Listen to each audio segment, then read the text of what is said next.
Bismillah, Assalamualaikum warahmatullahi wabarakatuh.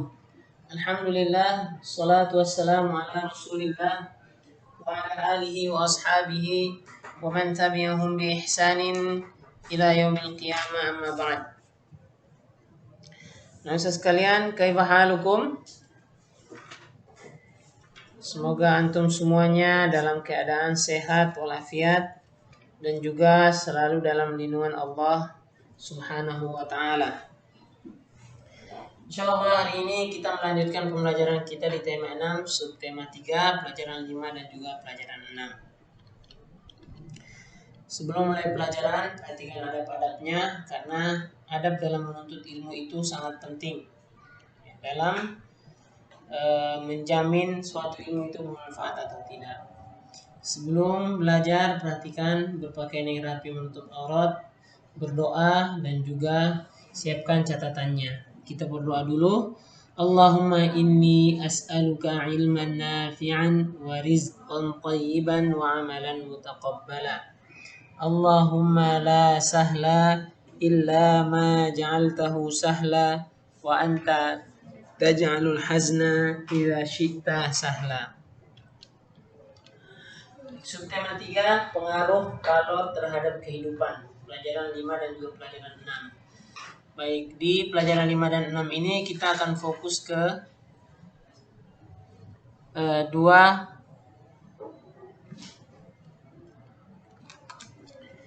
yakni SBDP dan juga IPA. Baik, nah sekalian kita mulai saja pembelajaran kita.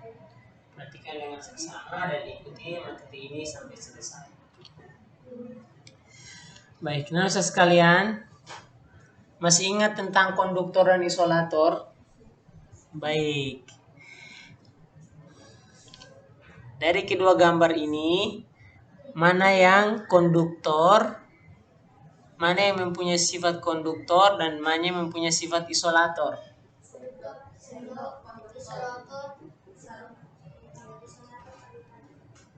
Baik. Sendok memiliki sifat konduktor dan juga sarung tangan untuk masa ini memiliki sifat isolator. Baik. Kenapa sendok memiliki sifat konduktor? Karena sendok itu terbuat dari logam. Berarti sendok plastik juga? Enggak, hanya sendok logam. Sendok plastik tidak bisa. Kalau sendok plastik antum taruh dekat api, maka sendok plastiknya rusak. Bisa-bisa juga tangan kita ikut meleleh juga kalau nggak lepas. Baik, kemudian untuk kain ini, kain sarung tangan ini maka dia bersifat isolator. Artinya dia tidak dapat menghantarkan panas. Konduktor apa konduktor? Benda-benda yang dapat menghantarkan panas dengan baik. Baik, nanusa sekalian rahmat Allah Subhanahu wa taala, konduktor dan isolator. Dalam kehidupan sehari-hari kita, untuk perhatikan contoh yang kita sudah bahas berkali-kali, yakni tentang panci yang biasa kita gunakan di dapur. Kenapa Ustadz gunakan contoh ini dan juga yang ada di buku? Karena contoh ini yang paling sering kita jumpai. Kita akan gampang belajar dari apa-apa yang sering kita jumpai. Baik. Panci di mana-mana, panci yang dipakai untuk masak itu terbuat dari logam. Tidak pernah kita jumpai ada panci yang terbuat dari plastik. Panci mainan itu, mainan untuk anak-anak. Tapi tidak ada panci untuk masak yang terbuat dari plastik. Semuanya pasti terbuat dari logam. Dan biasanya panci itu anak-anak sekalian, itu biasanya terbuat dari aluminium. Biasanya panci-panci itu terbuat dari aluminium.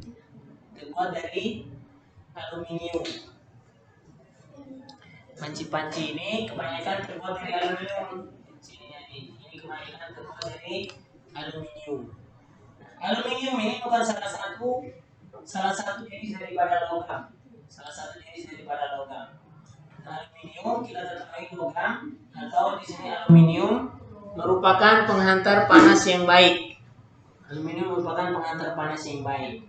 Dan panci aluminium itu dia akan menghantarkan panas ke makanan yang dimasak, sehingga makanan akan cepat matang atau air akan cepat mendidih.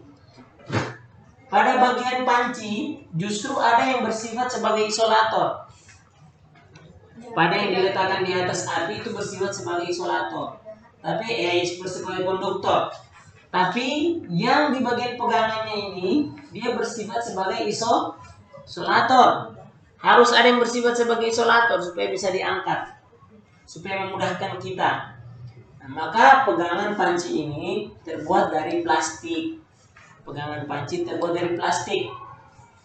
Plastik yang merupakan isolator sehingga kamu tidak akan kepanasan ketika memegangnya. Jadi plastik itu dia adalah isolator. Plastik itu isolator. Ini namanya plastik ini bukan plastik sembarangan, ya, bukan plastik asal plastik, ya. Tapi ini namanya, ada yang tahu namanya? Ini namanya ebonit. Ini kalau bisa dicatat supaya tidak lupa. Ebonit. Plastik ini, anak-anak sekalian, namanya adalah plastik ebonit, ya. Plastik ebonit. Namanya ebonit. Plastik yang dia bisa lebih tahan panas dibanding plastik-plastik yang biasa. Nah, itu tentang panci. Contoh yang lainnya yakni pada setrika. Pada setrika. Yang betul setrika, bukan istrika, ya. Kita banyak menyebutnya istrika. Boleh saja, tapi kalau dalam bahasa Indonesia yang formal yang baik, maka yang benar itu setrika. Istrika itu bahasa sehari-hari kita. Baik. Hal yang sama juga terjadi pada setrika listrik. Hal yang sama juga terjadi pada setrika listrik. Nah, setrika listrik, kalau panci tadi sumber panasnya dari api atau dari kompor. Sumber panasnya dari api atau dari kompor. Kalau setrika listrik, maka sumber panasnya dari aliran listrik, sumber kalornya. Sumber kalornya dari aliran listrik yang memanaskan kumparan. Ini kumparan, ya, kumparan besi atau alas besi yang di bagian bawah ini. Jadi sumber panas dari listrik itu dialirkan melalui apa? Melalui kabel listrik. Melalui kabel listrik dicolokkan ke tempat colokan, kemudian kita tunggu, kita putar pengatur panasnya.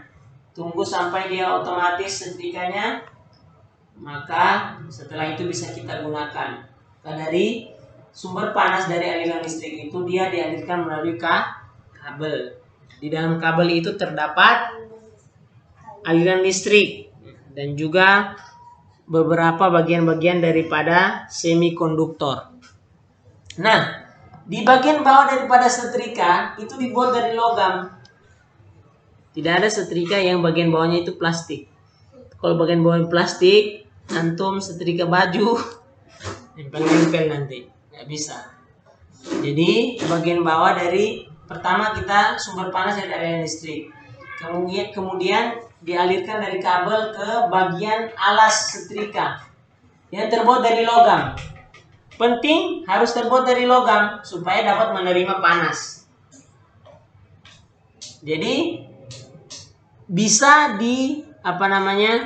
kita bisa gosok ke pakaian kita karena panas itu dialirkan ke logam yang ada di bawah alas setrika tersebut. Nah, pegangannya juga terbuat dari plastik seperti yang ada pada panci. Pegangannya terbuat dari plastik. Pegangannya terbuat dari plastik yang bersifat isolator. Jadi plastik itu bersifat isolator. Nah, bagian alasnya dari logam. Bagian alasnya terbuat dari logam. Bagian pegangannya terbuat dari isolator. Ya, terbuat dari plastik yang bersifat isolator. Kita ketahui logam, semua jenis logam itu konduktor. Dia konduktor. Sumber panas itu bukan hanya dari api. Ada sumber panas juga dari aliran listrik, sumber panas dari matahari, dan dari sumber panas yang lainnya. Jadi ingat anak-anak sekalian, ini contoh-contoh konduktor dan isolator yang ada di kehidupan sehari-hari kita. Ustadz harap antum paham ini dan juga cari tahu, antum bisa mencari tahu dari segala jenis hal-hal yang ada di sekitar kita. Contohnya misalnya seperti galon, dispenser, ya, memanaskan air. Memanaskan airnya sumbernya dari mana? Dari listrik. Dipanaskan mesinnya kemudian memanaskan air yang ada dalam galon. Nanti galon juga atau dispenser juga pegangannya atau luarnya terbuat dari plastik. Ini supaya memudahkan kita. Berarti ada konduktor juga, ada isolator juga di dispenser kita. Sama juga dengan yang lainnya seperti kipas, kemudian apalagi yang bersifat konduktor isolator. Pena itu bersifat apa? Isolator. Ada nggak konduktornya?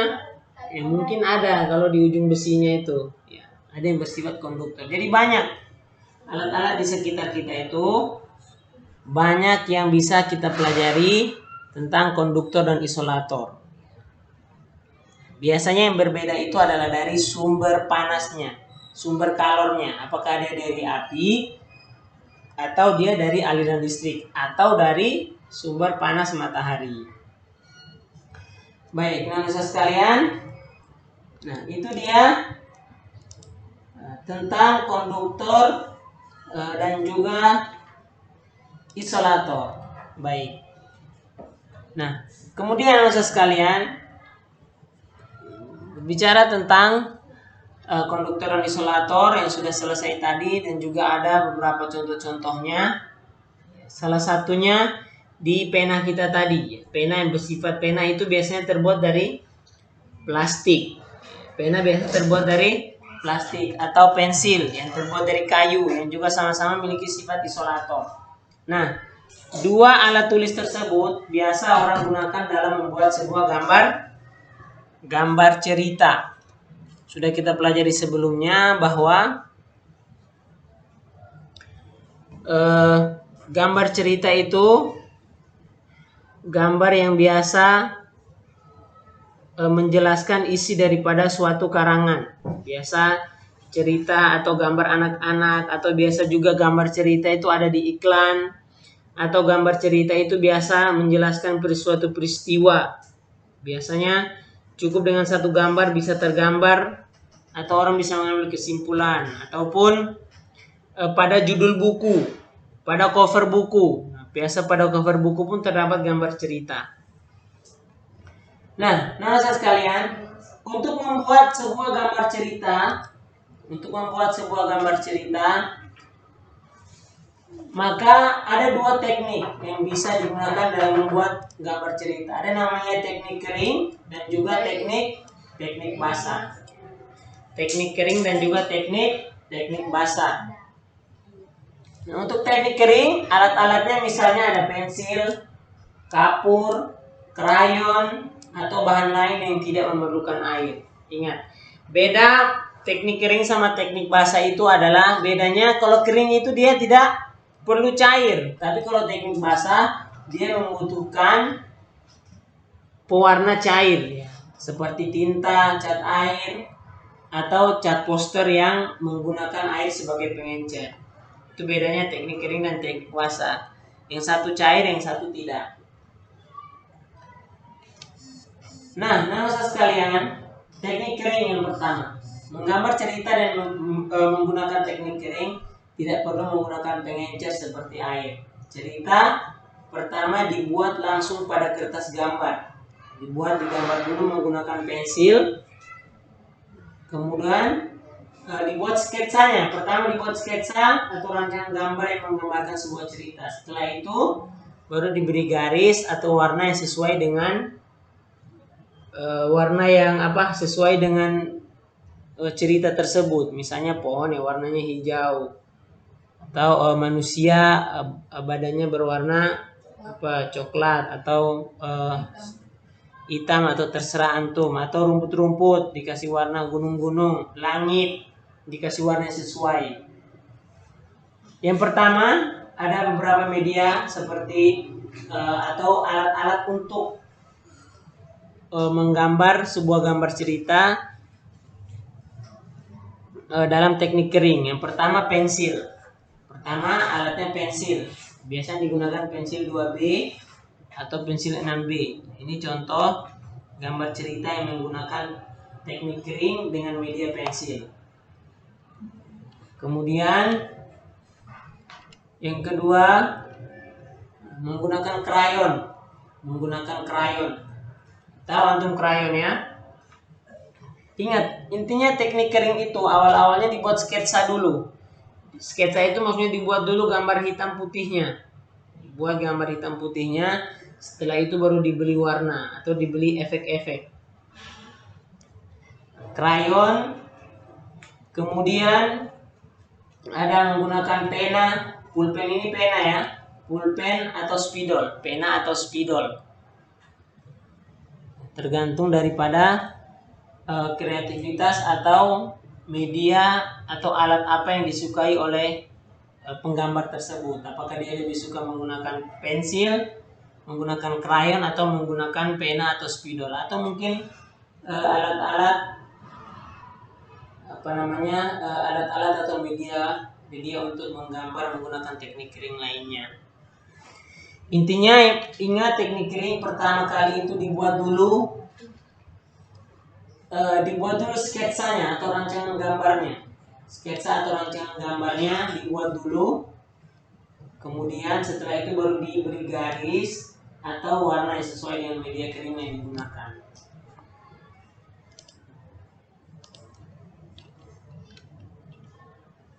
Pakai krayon pun awalnya kan harus digambar hitam putih dulu, baru dikasih warna. Tidak bisa langsung pakai krayon menggambar. Itu mungkin bisa tapi sulit. Apa? Iya, harus sudah ahli.